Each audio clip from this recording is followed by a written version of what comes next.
Hello everybody, Ben Rogers here of Raptors Digest reacting to some Toronto Raptors news, and the Toronto Raptors are making moves, but probably not the moves people are hoping for or expecting, but it could be a precursor to something big coming, because the Toronto Raptors, they've announced that they're waiving or they're dropping DeAndre Bembry, Paul Watson, as well as Rodney Hood. So those are three guys. Most of us expected Rodney Hood to be on the move, not coming back to the Toronto Raptors next season. There was talk that he might potentially come back on a cheaper contract because he liked it in Toronto, but with his injuries, I could see why the Toronto Raptors wouldn't want to bring him back. He actually ended up signing with the Milwaukee Bucks, but the Raptors didn't pick up his $10 million team option for Rodney Hood. And then, surprisingly, I think to some, Bembry and Paul Watson have been released from this team, or they're officially not coming back to the Toronto Raptors the next season. So that's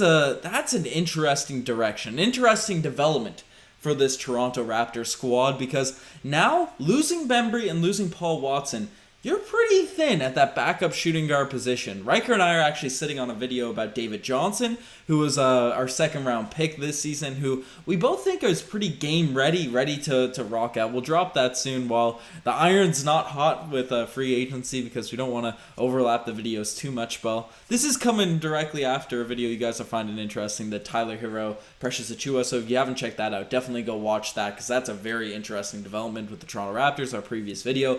But this could be indicative of moves coming forward. The guys coming forward. I keep in Doug Smith's quote on the picture, but three wing players dropped from the Toronto Raptors. Still haven't heard word from Stanley Johnson. Aaron Baines, apparently his contract extension deadline's tomorrow, if I'm not mistaken. That could be fake news, but a lot of guys that it looks like are not going to be brought back to the Toronto Raptors. So before we dive into what this could potentially mean, right, with a potential sign and trade or whatever, I do want to talk about a little bit about these players, because Rodney Hood, I dove into him briefly starting off this one.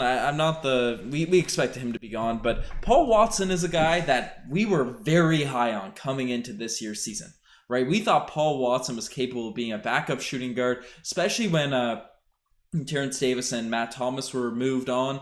Right, we thought he wasn't getting that much minutes at the beginning of the year. But then when those two guys were shipped out during the trade deadline, we said, okay, it could be Paul Watson's turn to step up. And unfortunately, he couldn't stay on the court. He couldn't get healthy. And he's a guy that could finish, he could dunk, he could shoot the three, just couldn't put it together consistently and couldn't stay on the court enough to really prove what he had to the Toronto Raptors. And that's unfortunate. We've seen the same story play out for guys like Bebe Nogueira, who showed promise but couldn't put it all together completely. So I'm hoping Paul Watson, he lands somewhere else. I'm sure he will. He's an NBA level talent, but I'm not surprised. I'm not shocked that the Raptors are moving on from him. The one guy I am shocked about is DeAndre Bembry, because he's a guy that was really, for most of the season, in our top 7 rotation. He was a guy that could, play defense. His three-point shot improved, I felt, as the season went along. He could pass, he could dribble, and I thought he'd be a really nice complementary piece for when we actually weren't tanking. When we weren't playing the kazoos, we could have actual talent around DeAndre Bembry, and that's his game, right? He's a guy that complements other people. He could be a defensive presence. He's an energy player. He gets rebounds. He can space the floor a little bit.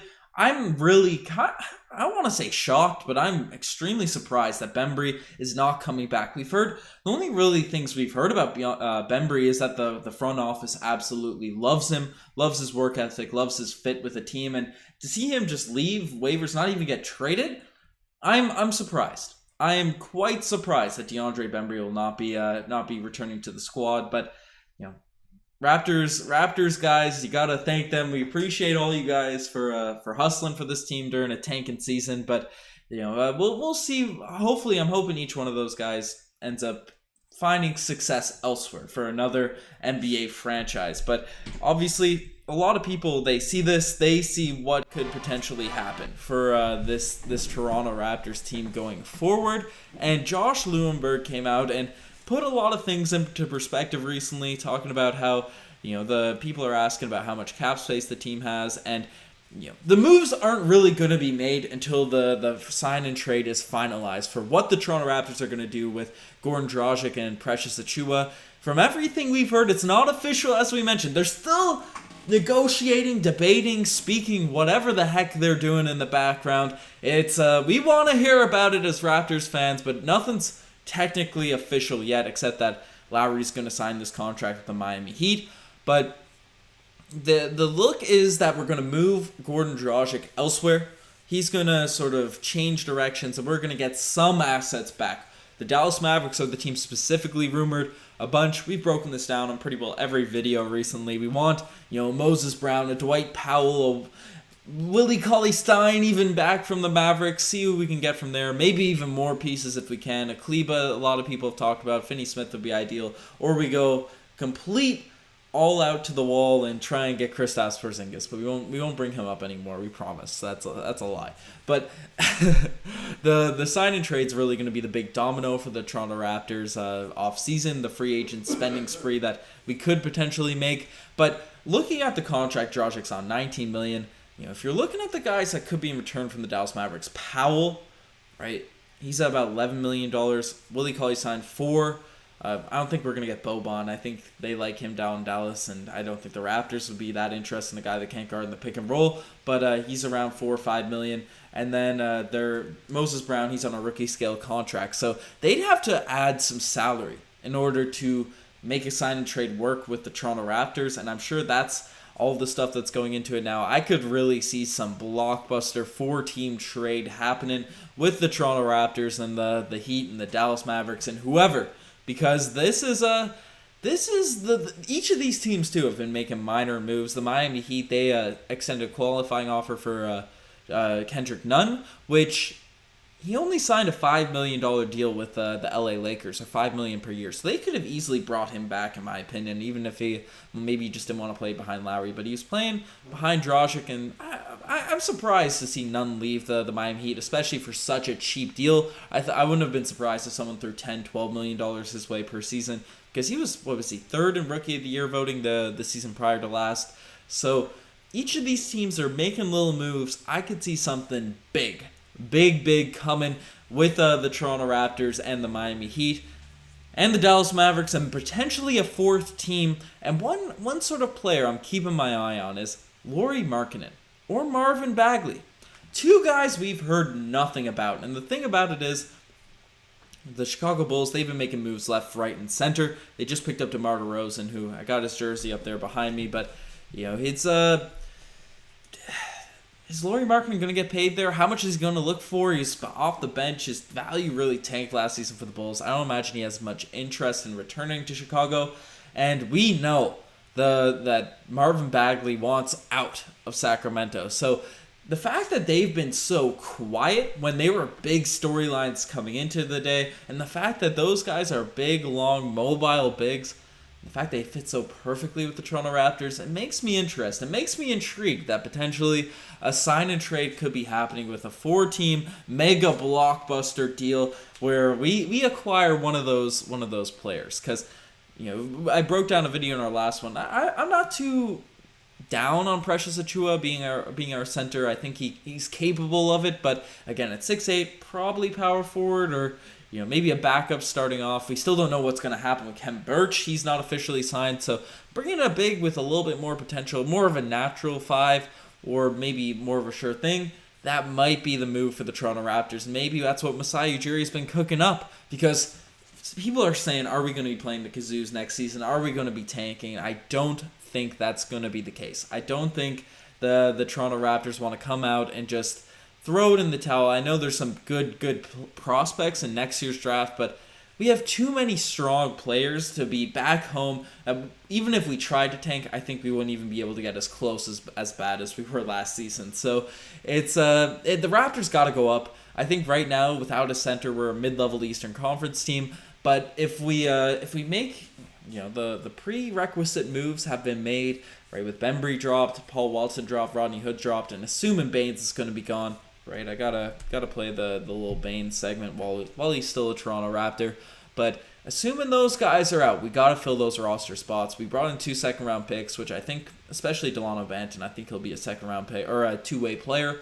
I think David Johnson's gonna be on the roster. But guys, it's hectic times as Toronto Raptors fans. Drew Luenberg in that tweet thread, he brought up We don't need to panic. We're only a day and a half in, but I was panicking last night, probably overreacted. I think Precious Achiuwa's fine. I've convinced myself, I've researched him enough. I think he'd be a fine center for us. I want Khem Birch back. I'll be disappointed. I'll be pretty angry if we don't get Khem Birch, or at least an equivalent level center. But we need to step things up. I'd like to see some stuff happening.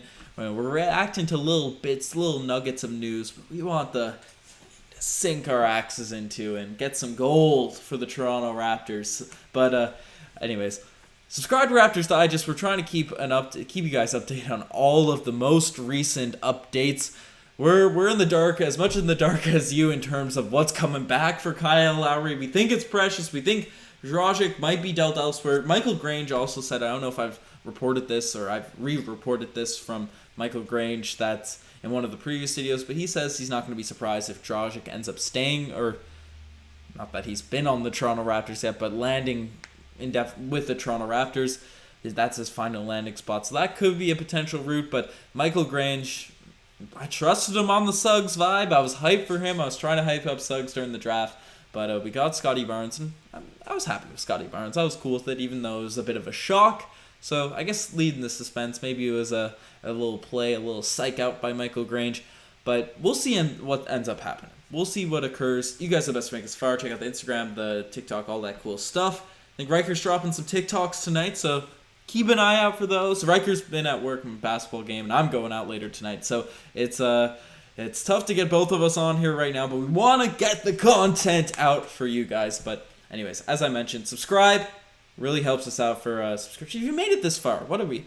12 minutes into this video. It looks like we have a bunch of new viewers over this free agency deadline. If you're liking the content, if you're liking the vibes, I'd play it. We got Kyle Lowry still driving the car. Let Kyle Lowry get out. Let him drive his Lamborghini to Miami, because we want to get to road to 20K, and he can't get out till we're at 20K. So subscribe to the channel. Anyways, I'm signing out. Cheers.